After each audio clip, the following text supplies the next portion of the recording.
A'udzubillahi minasyaitonir rajim. Bismillahirrahmanirrahim. Assalamualaikum warahmatullahi taala wabarakatuh. Alhamdulillah wassalatu wassalam ala asyrafil anbiya'i wal mursalin wa ala alihi wa sahbihi ajmain. Alhamdulillah, syukur pada Allah yang mana hari ini kita duduk dalam majlis ilmu. InsyaAllah mudah-mudahan dapat keberkatan daripada Allah Subhanahu Wa Taala. Sama-sama kita pohon apa yang kita lakukan memberi faedah pada kita semua.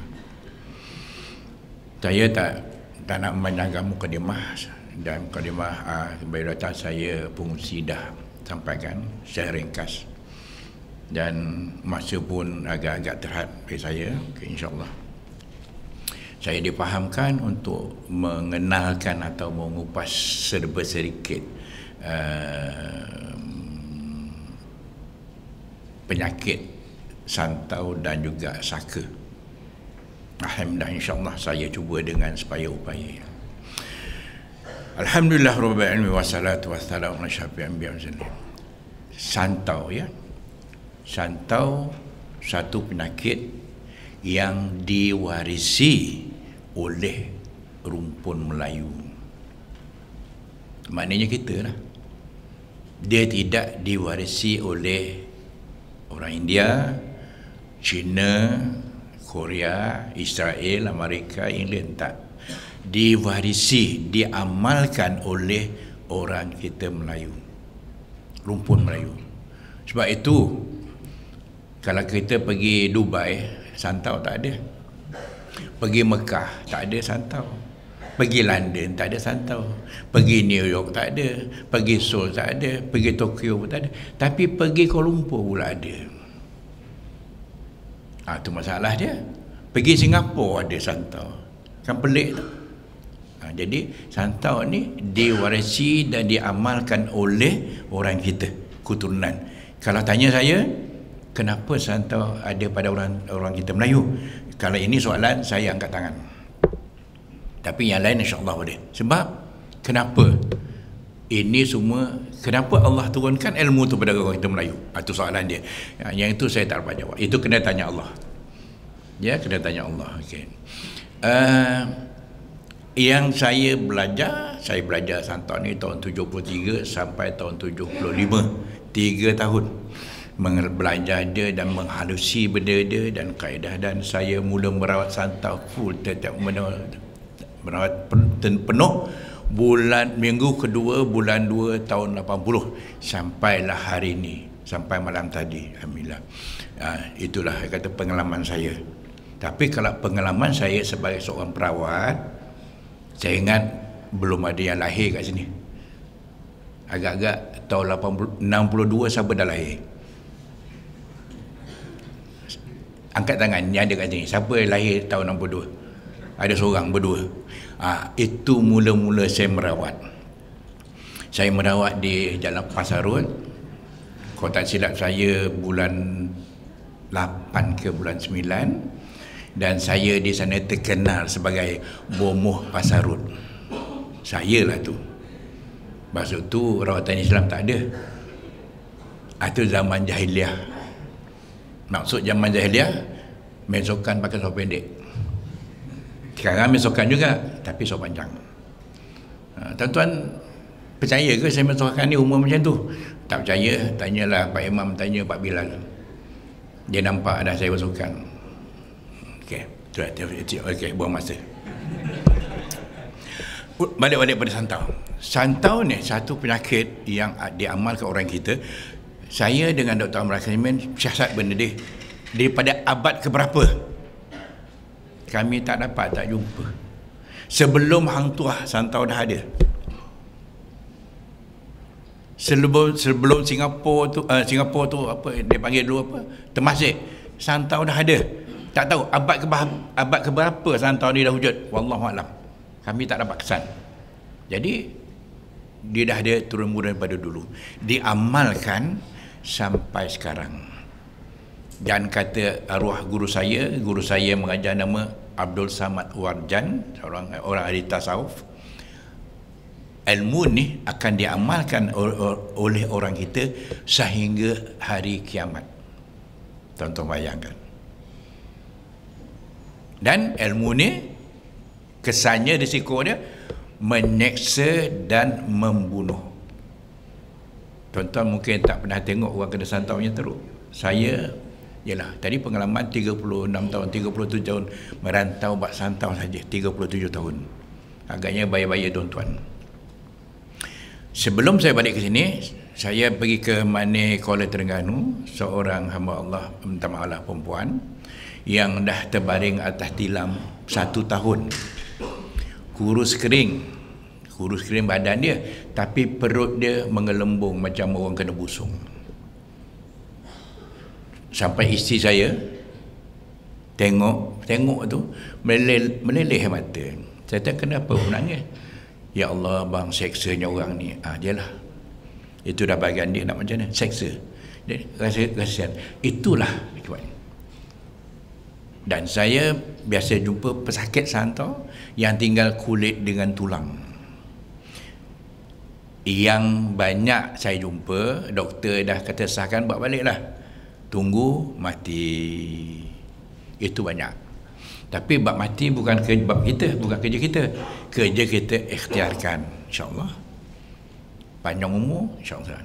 Dan itulah akibat duit santau. Yang hairan, di satu tempat di luar pada negara kita, santau ni dijual di pasar tani. Berhati-hati kalau pergi tempat tu, dan berhati-hati orang daripada tempat tu. Sebab itu saya minta maaf ya, pengalaman saya di Kuala Lumpur ni tak banyak santau dulu. Tapi sekarang yang dengar di telinga saya, tapi saya tak ada bukti lagi, didengar di telinga saya, maknanya angin sepoi-sepoi bahasa. Bukan ribut tau. Lain, ribut lain, taufan lain.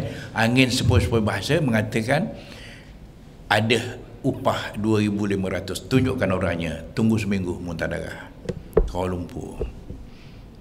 Okey, saya sebutlah. Di Selangor, zaman tu yang ada santau tempat saya Kajang. Saya anak jahiti Kajang. Saya tak malu sebut ya, anak jahiti. Masa tu Kajang ranking dunia dia macam sukan kan. Nombor 2. Nombor 1 mana? Ada tak minta maaf orang Perak ni? Gopeng. Tu ranking dunia tau. Macam Lindan kan, nombor 1. Ya. Macam ni Chong Wei. Nombor 1 Gopeng, nombor 2 Kajang. Tapi Kajang bukan di bandar tempat yang saya tu, di sekeliling dia. Dan di Selangor ada 2 tempat. Di Kajang 1, di Gombak 1. Siapa orang Gombak? Orang asal Gombak. Gombak ya. Dekat Botol 5 ke 6 Kecamatan 3 tu, tu pusat dia tu. Tapi sekarang Selangor, seluruh Selangor. Dulu Kelang tak ada, sekarang ada. Dulu Tanjung Karang tak ada, Tanjung Karang padi, sekarang ada. Kuala Selangor tak ada, Banting tak ada, Sepang tak ada, sekarang ada. Mana super gak je macam Perak. Dulu Gopeng, sekarang daripada Perak, daripada utara sampai selatan penuh. Mana datang dia? Adakah orang tu mengamalkan benda tu? Tidak. Alhamdulillah, negara kita pembangunan bagus, ekonomi bagus. Macam ni lah, dulu tempat saya naik bisikal ni pergi kerja Bradfield. Bila Osman kata saya tahu Bradfield, nak datang daripada jauh nampak bangunan ni, nak sampai akan berpusing-pusing. Hutan batu dah banyak kat sini. Ni tempat saya main dulu ni, ada tempat makan di Jalan Bradfield ni, Jalan Travel. Rupa dah bertukar nama Daya Rakyat. Itu kata dah lama sangat tak datang. Okay. Jadi waktu tu benda ni lah, bila bangunan ini dibuatkan, pekerja dia siapa? Anak watan ke anak orang luar? Orang luar. Dia bawa benda tu daripada kampung dia sebagai senjata dia. Yang itulah membiak sampai sekarang. Dulu dalam Semenanjung semua negeri ada, termasuk Johor, Singapura, yang tak ada Terengganu. Tapi sekarang Terengganu selepas tahun 2000 dah ada, daripada Kebaman sampai Besut. Maknanya sekarang di Semenanjung semua dah ada. Itulah kata pelik dan hairan dan takjub. Kenapa orang kita suka belajar benda tu dan amalkan? Cuba juga macam satu penyakit di Sabah, mungkin orang Sabah tak ada, Sabah satu tempat, nama dia Semait. Saya pernah buat rawatan sana, dia panggil sana, na'udzubillah. Kalau dia ada satu jenis cecair, kalau dia tahu dekat gelas ni, kita minum. Cecair itu kena kat bibir. Dia bila kena kat bibir ni, kulit dengan daging dia akan rumpung, tinggal rangka dalam. Saya pergi ke hospital pakar tu, nama kalau tak silap saya pesara cikgu guru, nama dia Sulaiman agak. Dia kena dekat tangan. Pergelangan tangan sampai siku yang tinggal macam robot, tulang dengan apa ni, urat. Daging dengan kulit tak ada lagi. Tuan-tuan bayangkan. Kalau kena kat kita, misalnya katalah, saya biasanya bila nak mengubat tu kadang menangis je. Kalaulah aku kena macam ni, macam mana seksa. Kemudian saya siasat lah. Ilmu ni siapa pengamal? Oh, orang ini ngamal, okey. Agama? Itu yang kadang-kadang tu nak menangis ada, geram ada, menyampah pun ada. Agama Islam. Kalau yang bukan agama kita tak apalah, ya, yang macam di dalam hutan, tapi orang Islam kenapa buat itu? Tuan bayangkan, saya tengok sendiri, mata sendiri, Ustaz Razak ambil gambar ada handphone, kalau dia simpan ada daripada pergelangan ni sampai siku ni yang ada tulang dengan urat, kulit ni tak ada, nampak di hospital. Saya masuk hospital tu pukul 11.30 malam. Peliknya, kenapa orang kita Islam tak diman ke? Tak ada agama ke yang kita buat amalan tu? Dia biasanya kalau santau batukkan, yang tu bukan batuk santau. Itu batuk tersedak. Okey. Okey, ya. Bila saya tanya macam mana cara dia nak buat, dia kata bila orang meninggal, macam kita juga meninggal, mandi sembahyang tu, lepas tu kita kebumikan. Tapi tempat ni dia tak kebumikan, dia simpan dalam keranda sampai keluar air dia. Air dia itulah yang dipuja. Buat kalau terlekat kalau dekat muka, habis rompong. Itulah yang peliknya orang kita Islam. Mana pergi iman dia? Mana pergi Islam dia? Mana pergi agama dia? Kalau bukan Islam, kita tak heran. Zaman teknologi, belajar agama tak payah dalam kita duduk macam ni, dah dekat internet dah boleh belajar. Tapi di mana Islam? Sama juga macam santau, di mana Islam? Yang mengamal kebanyakan orang kita. Dan saya diberitahu ada beberapa tempat budak sekolah menengah belajar buat santau. Bukan belajar hafal Quran, buat santau. Itulah yang kadang bermain kat otak saya lah, mungkin yang orang lain pun sama. Mengapa jadi macam tu? Itulah bila saya masuk Darussyifaa tahun 85, tuan guru kenal saya yang sebenarnya saya sembunyikan, tapi Allah tak bukakan benda tu.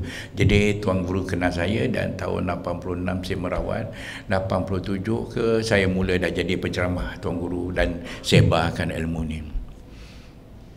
Dia bukan maknanya dia tak ada rawatan santau, ada, tapi cara ini agak mudah sikit sebenarnya. Dan itu yang kita sebarkan ke seluruh Semenanjung Malaysia, Singapura dan Brunei. InsyaAllah esok saya ke Brunei. Maksud saya, kita fikirkan kenapa benda yang seburuk itu yang kita amalkan. Ya. Dan ini memang saya ingat lagi kata guru tu sampai hari kiamat. Makin lama makin orang beriman. Dulu saya relax juga. Masa memula saya merawat, saya jatuh kuasa Masjid Jami' Kajang. Tapi oleh kerana bertambah ramai tak tertanggung, maknanya tak ada masa, saya lepaskan jawatan tu dan saya tumpu pada rawatan. Sekarang nak pergi makan, minum teh tarik dekat kedai pun tak sempat. Dia ramai kena.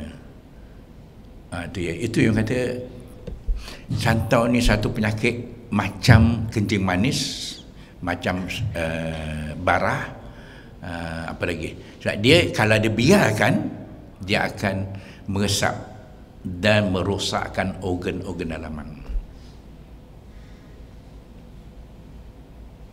Kalau sampai tahap 4, masalah lah. Okay. Kalau dia serang buah pinggang, dia boleh jadi lumpuh. Kalau santau serang otak, orang tu boleh jadi gila. Kebanyakan dia serang jantung, paru-paru, usus, peranakan. Ini 4 tempat. Yang lain tu okey lah. Saya insyaAllah untuk apa ni, saya terangkan sikit kesan ni, tanda-tanda tu berbiasa, tapi tak apalah. Okey, rahsia kalau nak tahu kita nak kena santau. Misal katalah batuk, ubat tak tahu. Adakah aku ni kena santau? Nak tahu kita kena santau atau tidak, nak tidur malam, kita potong limau nipis atau kasturi, minum air dia. Pure, original. Kalau malam tu kita tak boleh tidur, bermasalah, tak payahlah pergi hospital, carilah buat rawatan santau. Tapi kalau malam tu elok rehat aja, mimpilah yang enak-enak, mimpilah jumpa putih bunian, maknanya sakit yang kita tangguh tu sakit biasa. Ya, itu tanda je. Tapi bagi orang yang belum pernah buat rawatan, kalau dah buat rawatan jangan. Kalau dah buat rawatan, maknanya dia akan jadi muntah darah. Saya pernah terima didatangi malam-malam kat rumah saya, bawa baldi yang berapa tu, yang tinggi ni tu apa, 4 liter, darah keluar setengah baldi. Tak percaya tanya anak saya, anak dia ada tu, hari ni jadi bodyguard saya. Anak dia setengah baldi, 3 suku baldi darah keluar. Agak-agak habis tak darah dalam badan. Tu kesan dia sampai tahap tu. Itu sebab saya kalau mana-mana pergi, kalau dia orang tanya bab santau ni, saya memang titik beratkan sangat. Sebab satu penyakit, santau ni dia hidup, masuk ke mulut, bukan satu sudu. Banyak santau tu, ramuan tu tidak, kadang sebutir atau 2 butir je masuk. Lepas tu dia beranak dah, beranak. Makin lama dia beranak. Bila dia beranak, dia serang organ-organ dalaman. Yang tu bila dia x-ray, dia dapati paru kita rosak, hancur. Ramuan tadi dia menjadi hama yang makan. Tapi bila dia x-ray, doktor bagi Amerika nampak apa ni, paru tu rosak, tapi dia tak dapat tahu penyebab dia. Dia tak dapat kesan dan tak dapat jumpa dan tak dapat gambar hama tu. Hama tu tahu tak macam mana? Siapa pernah tengok hama ayam? Hama ayam, kalau orang kena kampung tahu. Ataupun macam kutu yang halus tu, yang banyak kaki, macam tu lah. Dia kalau kita rawat, dia keluar, dia berjalan. Kalau putih, dia baru jadi. Kalau coklat, dia dah mula nak makan paru. Kalau merah, paru dah hancur. Saya pernah rawat yang paru-paru sebelah kanan dah tak ada, tinggal paru kiri, itu pun dah berlubang. Doktor kata, baliklah, bagilah dia makan apa dia makan, dan siapkan kain kapan. Yang siapkan kain kapan tu saya tambah lah, maksudnya tunggu matilah. Tu doktor tak cakap tu, tapi doktor kata baliklah bagi dia makan tu. Doktor cakap yang siap kain kapan tu saya punya ayat. Macam marahlah doktor kan. Ini maksudnya tunggu mati. Yang ni banyak. Tapi alhamdulillah, mati bukan kerja kita, kerja Allah. Ikhtiar kerja kita. Tapi kalau umur dia panjang, alhamdulillah. Yang itu yang tinggal sebelah tu, alhamdulillah saya rawat. Allah setuju, Allah makbulkan, dan Allah tumbuhkan balik paru tu dan sempurna macam dia kan. Pergi jumpa doktor tu balik di hospital besar Kuala Lumpur. Doktor tu terkejut beruk. Agak pernah tengok beruk terkejut macam mana? Jatuh pada dahan ke bawah tau. Agak macam itulah doktor, jatuh kat longkang. Hidup lagi orang tua ni punya. Hanya itu bukan seorang, ramai. Itulah kesan dia. Ya, yang lain tu biasalah. Minta maaf ya. Ramai ya. Bahagian yang belakang kan tu, Datang jumpa saya Rabu pagi di Darifah. Ustaz, saya masuk pejabat ni, saya tengok pejabat ni berpusing-pusing. Badan saya seram-seru. Yang itu biasanya dekat mana dia tahu tau? Dekat pintu tahu. Langkah je dia kena. Tapi kita jangan lupa keizinan pada Allah. Allah kata, aku setuju. Aku pun nak uji dia. Pasal dia dah lupa kat aku. Dapat dia pangkat, lupa Tuhan. Sekarang kawan pun minta maaf lah. Sekarang budak-budak perempuan banyak daripada universiti, dia naik pangkat lompat-lompat. Kalah konsepnya, kalah yang SPM tu. Dulu LCA, SRP kan boleh kerja. Sekarang tak ada lagi dah. SRP nak security pun susah juga. Bila orang lama SPM, budak sekarang dia daripada universiti lompat-lompat. Jawatan tu sepatutnya orang lama dapat, tapi orang baru dapat. Orang lama apa kata? Al-malamun tu kipas je. Jangan kasih can lah, jangan can. Apa lagi kata orang, kita santau dia. Tempat tu akak punya, dapat dia dapat. Budak dia pun pandai nak kipas bos. Good morning bos, selamat pagi bos. Bos pun sayang, buatlah teh untuk bosnya teh kan. Bos pun lembut hati lah. Okey, jadi ini cakap bukan seluruh tau. Ini betul. Biasa saya ramai saya jumpa kan. Berlakulah Allah kata, aku pun nak uji. Taburlah dekat tingkat, dekat pintu ke tingkat pula. Kat tingkat siapa nak masuk ikut tingkat ya? Superman ni super. Okay. Dekat pintu. Si Fulan ni, si Fulan tu tahu nama. Nak tahu nama ke tidak? Katalah, tapi saya lelaki, ini dia biasa perempuan. Minta maaf lah. Ya, saya tahu nama. Kalau terkena nama tu jangan marah ya. Ini contoh. Katalah nama Zainab.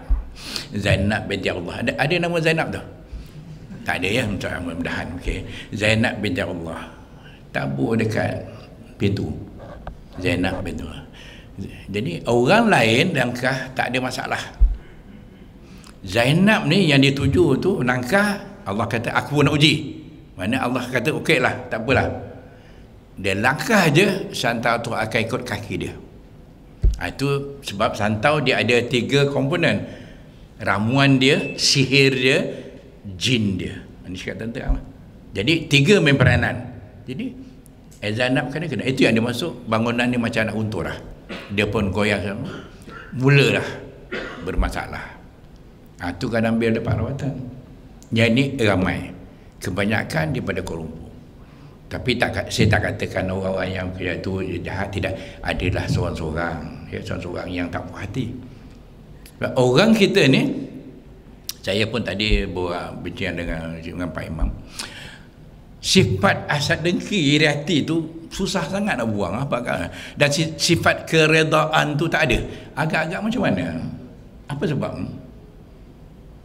Kita sakit ni, kita reda tak? Siapa yang reda sakit? Mau kena langgar, ya Allah aku reda Allah, bawa nak pergi hospital. Ada tak? Tak, patah tangan, aku reda ya Allah. Ada tak? Tapi sebab keredaan tak ada. Bila sebab reda tak ada, dia iri hati, dia dengki orang lain maju. Orang lain maju, dia dengki, tapi dia tak nak berusaha. Allah bagi rezeki orang tu lebih. Rezeki dia kemudian, dia pun tak minta. Jadi dia kemudian, itu yang perasaan dengki, iri hati tu yang susah nak buat pada orang kita. Yang ni lah berlaku. Mungkin itu agaknya Allah berikan satu penyakit yang cukup serius pada orang kita. Tanda-tanda orang kena santau. Okey, kita kan. Batuk muntah darah tu biasa pada dulu, tapi sekarang sains dah tak dulu zaman internet dan laptop sekarang tu dia dah berubah. Kadang-kadang sakit kepala, kadang-kadang tukar perasaan benci jadi pemarah atau jadi pemalas. Itu kadang-kadang petanda dia kena santau. Hanya 80% yang orang kena santau, tanda dia apabila selepas asar nak masuk maghrib, keadaan dia macam tak selesa, macam nak demam. Kadang-kadang sampai tegak bulu roma, tapi tak demam. Yang ini 80% simptom dia adalah orang kena santau. Sekarang yang tak batuk pun ada, tak muntah darah pun ada. Satu lagi, dia tak fokus, tak boleh fokus, tak yakin, berterlalu jadi pembenci. Biasanya benci rumah tangga masalah. Kalau kena suami marah kat isteri, benci kat isteri, mulalah nak cik lagi satu alasan, aku kena santau ni, jangan marah aku. Kalau perempuan pun sama, abang jangan marah ya bang, saya kena santau abang, saya nak cari abang baru. Tak boleh juga. Kalau kena dua-dua, haru biru dia buatnya. Itu banyak dia punya tu. Kalau saya nak buat detailkan memang tak masa, ini pun dah masuk itu dia main tanda. Mana berubah perasaan kita. Okey, nafas kita atau stamina kita berkurangan. Naik tangga, ini ada eskalator, tak apalah, kata rumah kita tangga. Kalau dulu kita boleh berlari, sekarang kena berhenti 2-3 kali, maknanya kita dah kurang. Dan kita ada pejabat, masuk pejabat pukul 8, balik pukul 5, aircon, dia tangkap sendi-sendi badan kita jadi lesu, jadi lemah. Itu kerana aircon. Atau minum batu pagi, petang, siang, malam. Itu petanda dia. Fikiran kita tak tentam, kita tak normal dan tak ada. Atau banyak dia punya cerita. Satu lagi yang saya minta, kalau kita kesian nak tolong orang, ada petanda ya. Kuku tangan, kuku kaki, bibir, kelopak mata atas, kelopak mata bawah berubah warna jingga biru biji kemudian. Kalau bertukar warna dia, maknanya paru-paru dia dah berlubang-lubang rosak, kadang-kadang tinggal separuh. Ya. Kuku tangan, kuku kaki, bibir, kelopak mata bawah. Kalau kita nampak tu, kalau kita kesian kata, kita nasihatkan supaya dia buat. Tak payah pergi hospital, pergi paru dia dah rosak. Macam mana colour dia? Okey, macam tu yang duduk depan tu, warna tudung dan baju tu, lebih kurang itulah. Itu baju, bukan tu warnanya dah. Jadi kalau yang sini tapi agak gelap sikit, abang yang duduk kat sini, ni kacamata tu, itu warna dia. Kalau itu warnanya, maknanya paru dia dah rosak. X-ray lah, doktor akan sahkan. Tapi mengapa yang tu tak? Apa sebab? Tak ada. Kalau kita jumpa tu, kita nasihatkan dia. Ada kita tolong. Itu maknanya orang dah teruk sangat. Tapi janganlah yang warna hijau tu pula, ni kena santau ni. Santau hijau. Bibir merah, ni kena santau merah. Sebab di Sabah, santau ni ada warna, ada apa? Ada nama. Santau ular. Kalau kena dia melihat macam ular. Baring tidur macam ular, duduk macam ular, tak diam. Buatnya, ramuannya daripada kulit ular, biasa ular, tulang ular, daging ular. Dia proses buat benda tu. Bayangkan. Kalau yang kena yang berkudis daripada kulit kepala sampai kaki, kulit pecah-pecah dia punya daging kulit berair-air. Daripada ramuan yang lain ada, tapi ditambah dengan ramuan daging bangkai binatang yang berulat. Binatang, daging bangkai binatang. Bangkai maknanya yang bangkai tu tak sembelih lah kan. Kalau sembelih bukan bangkai, okey. Yang dalam hutan lah, yang berulat tu, daging tu dia ambil, dia proses, dia campur dengan. Jadi kalau itu ramuan dia, badan dia habis. Saya rawat, saya ingat ada dalam 8 ke 9 orang. Itu hebatnya ilmu orang Melayu. Dan minta maaf ya, santau ni dia tak kira siapa. Engkau menteri ke, engkau datuk ke, datuk seri ke, JKR ke, JKA, apa ke, KKK ke, ataupun minta maaf Pak Imam ke, Pak Bilal ke, Mufti ke, dia sapu semua. Engkau handal, engkau kebal, semua dia sapu. Ini satu ilmu yang cukup power. Bawalah ke medical kalau di Amerika dia tak pakai sana. Kalau kena tu, dia akan jatuh. Sebab saya pernah rawat Imam Masjid Negara. Saya pernah rawat Mufti. Apa kurang ilmu Mufti? Saya pernah rawat Al-Hafiz. Apa kurang? 30 juz dalam ada. Tapi ingat, penyakit ni power. Dan Allah kata, aku pun nak uji. Kalau Allah kata, aku tak mau uji. Jangan uji dia, jangan usik dia, tak jadi. Dan kita doa, ya Allah, peliharalah aku daripada ujian ni. daripada segala ujian, termasuk dalam sihir dan dia kata sihir itu termasuk santau. Yang itu kita doa selalu, insya-Allah. Agak-agak doa yang biasa umum Pak Imam 14 itu, bismillahirrahmanirrahim, la yaduru ma'asmi syai'un fil ardi wala fis sama'i wa sami'ul alim. Yang ini doa ataupun amalan yang biasa orang pakai. Gunakan tu. Kalau nak nanti jumpa Pak Imam atau Pak Bilal, dia akan turunkan, insya-Allah. Itu seberingkas, itu santau ya. Dan yang kedua, sebab ni masa terhad, saya kalau ceramah santau ni 5 jam. Ayah had tu di Seremban pukul 9 pagi sampai 5 petang. Di Singapura dengan Brunei 10 jam sampai tak keluar suara. Okay. Ini setengah jam. Jadi saya pendek-pendek ambil yang perlu-perlu. Yang lain tu bukan tak perlu-perlu, tapi okay. Kalau nak buat satu, tapi ini pejabat tak boleh lah. Okay. Yang kedua, inilah yang dalam otak orang kita Melayu yang tak boleh hilang. Bab jin, bab hantu, bab sahaka.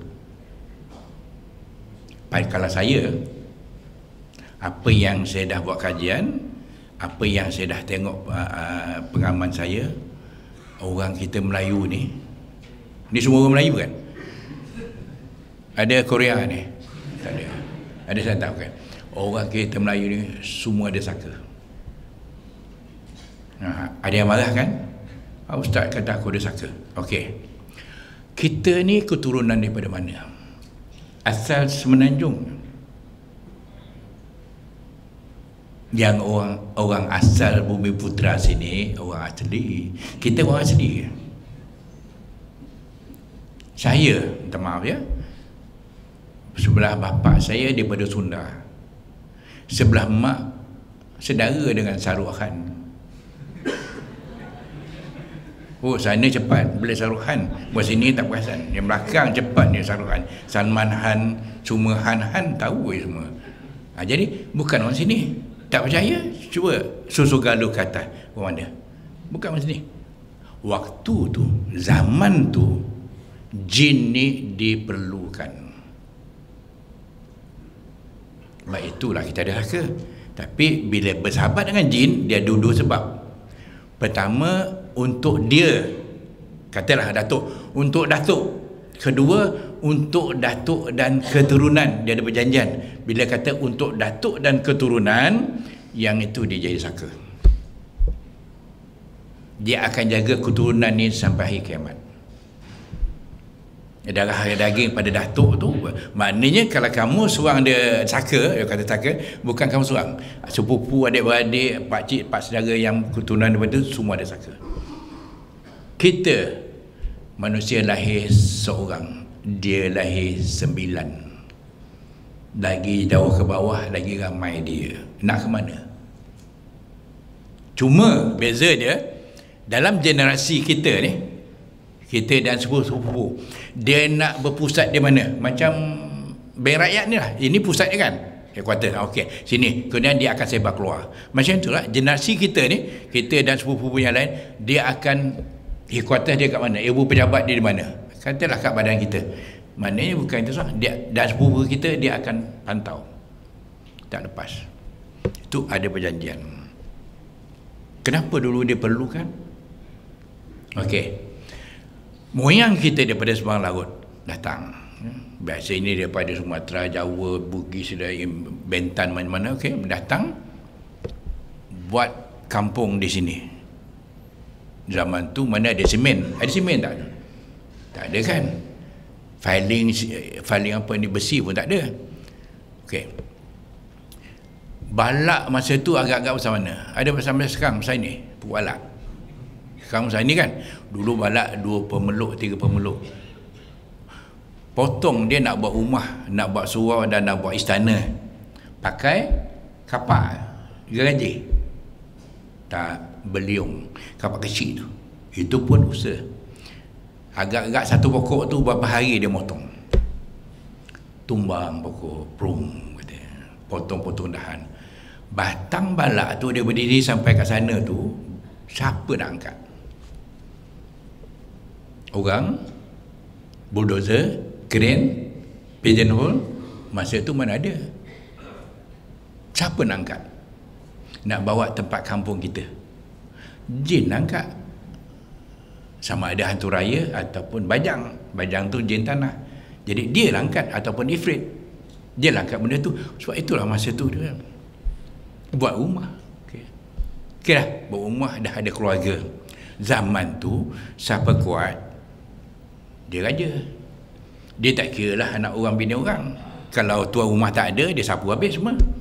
Okey, katalah yang lelaki keluar berniaga ataupun ada urusan keluar.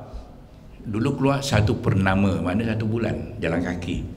Kalau nak naik kuda, imau. Dia bela imau, naik kuda. Kalau tak ada imau, jalan kaki. Basikal dulu pun tak ada. Jangan katakan kapcai. Basikal pun tak ada. Tapi baik tu, dia tinggalkan rumah. Siapa nak jaga rumah tu? Rela? Tak ada. AC, dua AC tak ada. Home guard tak ada. Polis tak, langsung tak ada. Askar langsung tak ada. Jadi siapa nak jaga rumah? Nak jaga rumah daripada perompak, perogol dan sebagainya. Jadi kenalah jaga rumah tu, gunakan hantu raya dan jin sebagainya. Yang itulah guna dulu, dia perlukan. Jadi ndak tak ndak, kita kena terima juga. Itu sebab saka ni bukan orang Melayu je ada. Cina ada, India pun ada. Lagi tu orang Arab pun ada. Tapi bahasa dia lain lah, cara dia lain. Sebab kita di Darul Shifa banyak kan dia budak daripada yang daripada UKM, daripada Universiti Jalan Bulgar tu, dia orang datang berubat. Terjerit-jerit masa arwahnya ada dulu. Mana mak bapak dia pun, dia orang puja kubur. Lagi dah. Sebab saka bukan Melayu saja, tetapi orang Melayu tak akan hilang pada itu. Dua perkara ni, saka dengan santau, tak akan hilang sampai hari kiamat. Nak tahu kita ni ada saka atau tidak? Siapa nak tahu? Kalau nak tahu senang je. Saka, aku ni ada saka ke? Saya tanyalah. Kalau saka dia, siapa nama aku? Siapa nama kau? Okey, Kak, tandanya begini. Kalau kita bermasalah, sakit dah, ada tak saudara-saudara kita yang lain atau mak saudara, pak saudara, datuk sebagainya yang sakit seakan-akan macam kita? Kalau ada 2-3 orang, yang itulah dia katakan saka. Tapi kalau kita seorang saja sakit, yang lain sihat walafiat, maknanya itu bukan sakit, itu nama gangguan histeria, gangguan. Itu ada perbezaan, ya. Itu kena faham. Saka semua orang. Dan saka ni dia macam kita juga. Dia bukan kerja bank rakyat je, tak. Bank Simpanan Nasional pun dia kerja juga, CIMB pun dia kerja juga. Dia macam kita juga, ada kerja polis, jadi bodyguard juga. Yang kita tak perasan kalau kerja dia jadi bodyguard. Dia ikut ke mana kita pergi. Kita tak perasan. Tapi kawan kata, Ustaz Muhtar tu ada orang belakang dia ikut, kawan dia ke, siapa ke? Padahal saya jalan seorang. Orang nampak 2. Itu banyak. Tanya, Ustaz semalam pergi sana tu berdua ke? Tak, saya seorang. Dia kata, siapa lagi seorang? Ustaz Muhtar mesti ada berhantu. Itu lah saka. Yang tu tak perasan. Apa tugas dia? Kalaulah saya keluar, orang nak rompak saya, duit tak ada pun, orang dia tengok gaya tu macam ada duit. Adalah dia 50 sen ada. Kenapa? Saka akan menjelma, membayangkan dia di belakang, sama ada macam rimau beruang ke ular ke naga. Jadi kalau orang nampaklah naga belakang tu, agak-agak tunggu tak, mesti dah cabut lagi kan. Kita bawa angkat tangan, nak kata tak ada duit, angkat tangan dah cabut lagi, berdua siap dengan parang tadi. Handal aku, bawa angkat tangan cabut lagi. Kalau macam ni agak tumbang, padahal dia tak tahu belakang tu ada orang. Tu kejadian. Macam juga kebanyakan menjaga orang. Dan saka ni pun ada Islam, ada kafir. Okey. Kalau yang kafir, jin tu, jin kafir, terpakai dekat tentera lah, jin kafir. Yang dijaga ni, keturunan orang ni banyakkan ustaz, pak imam, pak badan al-hafiz ni, agak-agak merana tak dia? Merana dia. Bila dia merana, dia kacau. Tu yang dia kacau. Tengah semayang pun dia kacau. Tengah baca Quran pun dia kacau. Tak patut. Bila dia bubat-bubat kata, ni kesaka. Tengah malam nak tidur, tengah tahajud pun dia kacau saka. Jadi kalau tak nak saka ni kacau, kamu kena azan je cepat-cepat semayang. Azan je cepat. Okay. Akhirnya kita semayang cepat-cepat tu agak-agak kerana siapa? Takut siapa? Takut Allah? Tak. Takut saka. Jadi kita semayang takut saka. Apa jadi? Akidah. Sikit dia lagi. Begitu juga kalau saka kita Islam. Kita enjoy malam kan pergi karaoke, pergi pub, berdengung, tengok sana, pergi jom heboh. Jom heboh tu fatwa okey dah kan, habis okey pergi juga. Jadi saka kita Islam. Pula dia entah nama dia Syekh apa, wallahualam dah, dengan serban dia, dengan jubah dia. Cucu budak orang ni pergilah ke karaoke lah, pergi minum-minum marah lah sebagainya. Marah dia. Tu yang dia cubit tu. Sakit. Sakit kau ni, saka kau marah ni. Jangan buat. Semayang, baca Quran. Tak tinggalkan masjid. Jadi kita semayang, baca Quran, tak tinggal masjid tu kerana siapa? Kerana Allah ke kerana saka? Situlah lagi dia. Itu kerja dia. Tapi kalau kata-katanya elok, itu sebahkan daripada dia. Kadang saka pula, ada yang dimakan, ada yang tidak. Makan dia bukan macam kita pagi, petang, siang, malam. Makan dia setahun sekali. Kebanyakan makan dia darah kambing hitam, ayam hitam, atau kunyit pulut kunyit dan sebagainya. Pernah tengok tak orang tahu ancak yang mengajuk ke sungai, sampan kecil ada pulut, ada telur, ada sebagainya tu, yang kita anyut ke sungai. Tu bagi saka makan tu. Sampai ke air pusing tu dia terbalik. Dan bahan-bahan dalam tu masuk ke dalam sungai. Dah makan dah. Pembohong. Saya masa budak-budak, lepas tu saya menyelam, ambil telur pisang, makan, jin makan. Itulah kerja saya dulu. Tempat semayang tu ada pisang dulu bersambun dengan pisang restadi. Saya kebas, limau, saka dah makan dah. Kita bagi dia makan, mana kita suka kita bela dia. Jadi di mana akidah kita? Yang tak makan tak apa ya. Pengalaman saya ada dalam buku ni, buku saka ni, ada dalam ni saya tulis. Seorang hamba Allah, dia budak kursan UKM. Keluarga dia memang suka saka, bela saka, memang dia keturunan. Waktu tu dia macam di UKM, Tuan Guru Harundin masih bekerja. Dia anak murid dia bagian fardu ain, jadi dia dah tahu sikit sikit hukum ahkam. Dia seorang tolak. Aku tak nak saka, aku tak nak saka. Akhirnya 1 jam sekali dia histeria mengelupur. Bila mengelupur, tak ya. Pukul 1 sekali, pukul 2, pukul 3 tepat. Tak payah pakai jam tangan. Dia mengelupur dia dah tu. Tiap 24 jam terus.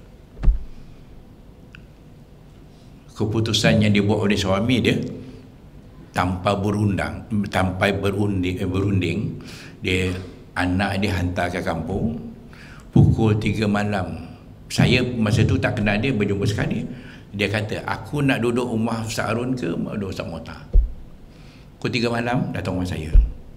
Tak percaya, tanya anak saya. Buka pintu, ketuk malam buka pintu. Buka. Saya dengan isteri saya. Buka-buka, tolak beg masuk rumah. Saya pandang isteri saya pandang saya. Aku nak halau budak ni ke tidak? Dah tahulah bawa beg mesti nak duduk rumah kita. Ni kita tak kenal dia ni. Lama-lama kesian kita perawatkan. Tanya dia kenapa? Dia cerita lah gini. Ya, sampai cukup jam pukul 3 isteri dia mengulpur. Anak saya sampai mahir pakar memegang orang histeria. Kita ajarlah di mana tempat yang dia pegang. Dia duduk rumah saya 8 bulan. Bayangkan. Tanpa ikatan keluarga. Tapi tak apalah, suami kita dah anggap dia anggap anak.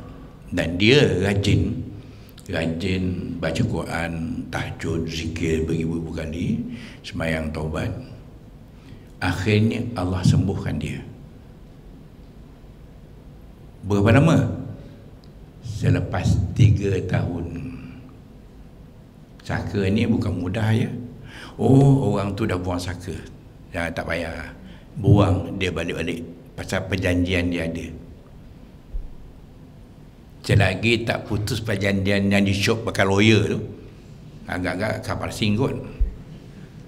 Selagi tu dia akan hantarlah ke mana, dia akan balik perjanjian tu. Jaga keturunan, dia akan jaga. Jadi yang duduk rumah saya ni, dia buat. Lepas tu kita putuskan untuk dia dan keluarga dia saja. Adik-beradik dia tak ada. Alhamdulillah, Allah sembuhkan 95%. Yang 5% tu kalau dia balik ke rumah mak dia, bapak dia, kampung, lepas tu saka tu ikut. Tapi dia dah boleh kontrol. Akhirnya sekarang dah 100%. Itu saya yang merawat saka yang paling teruk dia. Saya waktu tu kerja 3 hari 3 malam saya tak tidur. Pergi kerja juga 3 hari 3 malam tak tidur. Sebab tiap jam dia menggelupur. Kita pun tak tidur dalam rumah kita. Tapi yang lain tu kebanyakan 2 tahun, ada yang paling cepat 7-8 bulan. Itu saka yang tak kuat. Yang kuat tu biasanya setahun 2 tahun. Itu atas orang tu nak putuskan. Nak putus daripada keluarga tu boleh, tapi susah. Ini putuskan untuk keluarga sini. Keluarga, katalah macam saya, keluarga saya dan keturunan saya. Adik-beradik yang lain tu tak ada. Bila dia siasat budak ni, keturunan dia ketua rombongan yang mengantar ufti ke Siam. Maknanya Datuk Panglima. Jadi bila dia keluar pergi ke Siam, rumah dia pagar dengan hantu raya. Saya pergi rumah dia 3 malam tidur, memanglah nampaklah panjang rambut, menjuntai. Dia kalau dalam rumah tu duduk kat tangga macam beruang besar, macam Bigfoot sampai sekarang. Tapi dia duduk di Tok Keramat, alhamdulillah. Tu yang lain tu mudah. Saka ni macam tu. Saka ni ada jenis macam kita, ada kerja dia. Dia pun ada bangsa, ada agama. Kalau yang kafir tu masalah, kalau Islam ada masalah. Itu sebagainya. Dan 2 penyakit ni, saka dengan santau, tak akan lari pada orang kita Melayu. Penjaga dia. Kalau tanya, saya ada saka. Ada. Kalau saya, 80% orang Melayu dia ada saka. 20% mungkin dia tu anak keturunan daripada alim ulama, dia tak gunakan saka. Tak ada. Betul, dia tak perlu benda tu. Ya, bukan zaman dulu tak ada orang ada macam kita, agama kita yang datang bawa ni pun pedagang kan. Pedagang yang datang. Bukan kita belajar ke Azhar atau masuk universiti, zaman tu mana ada. Tak ada. Jadi pedagang yang bawa. Macam ya agama Cina kan, sahabat Nabi pergi. Saya ada ziarah ke kubur dia, alhamdulillah. Jadi apa-apa benda yang betul. Jadi benda itulah. Jadi 80% orang kita. Tapi lagi satu, kita jangan lupa yang kita ni ada bersaudara dengan jin. Ada yang termenung ni apa hal? Agak-agak ada tak kita bersaudara dengan jin? Sepupu kita, kembar kita jin, nama dia Qarin, ada dalam Quran. Tu tak lepas. Kita memang tak kenal dia. Ulama-ulama kenal diislamkan. Tapi kita nak Islam macam mana? Sedang kita pun Islam kita kocak-kacir juga nak Islam ke orang. Dan sekarang kenapa jin suka mengacau, mengharuk apa ni asrama dan sebagainya? Sebab jin sekarang ada yang marah. Dia cukup marah pada manusia sampai tahap tak ada baju. Baju dia tak ada, seluar dia tak ada. Kadang jin bogel. Kenapa? Orang manusia dah ambil seluar jin, baju jin. Tak marah dia. Tu dia marah. Elok-elok aku pakai, katanya manusia dah ambil. Tu dia marah tu, pantang dia. Satu lagi, okey. Kenapa ya? Pembangunan banyak. Contoh sinilah ya. dulu tempat ni apa, sebelah pun tempat dia. Jadi bila tempat ni dibangunkan, rumah dia dirobohkan, dikacau dia jadi pelarian. Lepas tu dia nak pergi mana? Ini ya, nak pergi mana? Dia akan merayau, mencari tempat baru.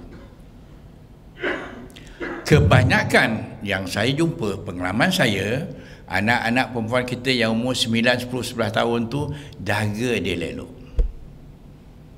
Tanpa kita sedari, dia akan duduk dalam anak kita yang perempuan. Kalau katalah 100, seorang lelaki, 99 tu perempuan. Sebab anak perempuan kita ada tempat makan dia. Agak-agak orang depan tak tahulah, orang belakang tahu. Dia akan makan free. Bayar sewa rumah free. Dia akan duduk tanpa kita sedari, sampailah satu ketika umur dah masuk universiti, dia bermasalah, kita doakan dia menggelupur. Itu yang keluarga terkejut. Anak saya tak pernah macam ini, Ustaz. Bila kita sebut, jangan kacau aku dah lama duduk, katanya. Dia dah lama duduk dalam badan tu, kita suruh dia keluar, marah dia. Ni banyak berlaku. Anak-anak perempuan umur 9, 10 tahun tu, yang anak akan habis balik tu, kena kawal dia, kena jaga dia. Yang lelaki kurang. Kalau 100 orang, satu lelaki, 99 perempuan. Sebab biasanya, minta maaf ya, jin akan duduk di rahim perempuan. Lepas itu kadang-kadang nak nikah pun susah, dia akan tegah. Sebab dia makan kat situ. Kalau dah nikah, nak dapat zuriat pun susah. Benih dia makan dan sebagainya. Dia penghalang dia. Selain pada itu. Okay? Nah, ini dah saya kasih info tu.